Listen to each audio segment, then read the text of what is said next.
What is entrepreneur? By investigating, evaluating, or identifying business opportunities, an entrepreneur takes the initiative to launch business activity.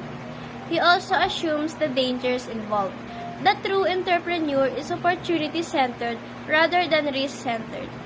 Entrepreneurs look for commercial and economic opportunities and are always prepared to seize them.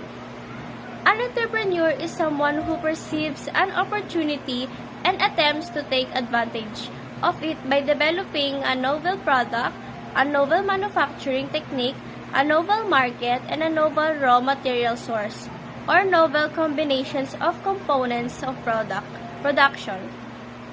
As a result, when it comes to spotting business changes, an entrepreneur is someone who constantly notices changes, responds to them, and seizes them opportunities they present.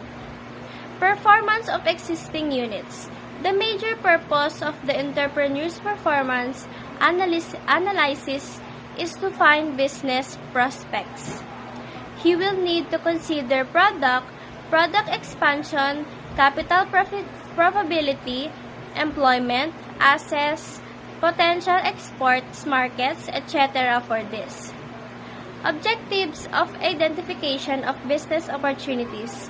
To begin with, look into potential entry points in other fields. Evaluate the labor capital and material needs of the various industries. Also, to research the prospects for both short and long-term growth in many economic sectors. In addition to an entrepreneur's object is to be motivated to learn technical skills, aware of new opportunities, and accepting of changes.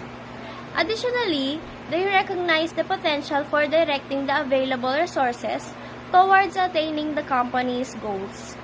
And then list any industries that are not dependent on the local resources but might be viable economically in light of future demands. Factor to consider in identifying business opportunities. Availability of raw materials. The ease of obtaining raw materials is also a crucial for choosing the business possibilities is necessary since it also determines the number and level of future production. If the raw materials are easily accessible, not only will the manufacturing cost be reduced, but the entrepreneur will also be more motivated to start an industrial unit. Knowledge about industrial development. The entrepreneur can learn which type of industries and locations will be profitable by gathering extensive information on prospective industrial development from a variety of sources. Additionally, he can determine which particular industry has a lot of room for growth with the help of this expertise. Risk in business opportunities. There is danger in any enterprise. In these circumstances, the entrepreneur must determine when and how much risk is involved in the business prospects as it fluctuates with the environments. He must also determine whether taking this will be advantageous for him. Challenges of identification of business opportunities. Initial crisis in beginning of business. Promotion of an entrepreneurial venture. Financial challenges. Innovation of new product.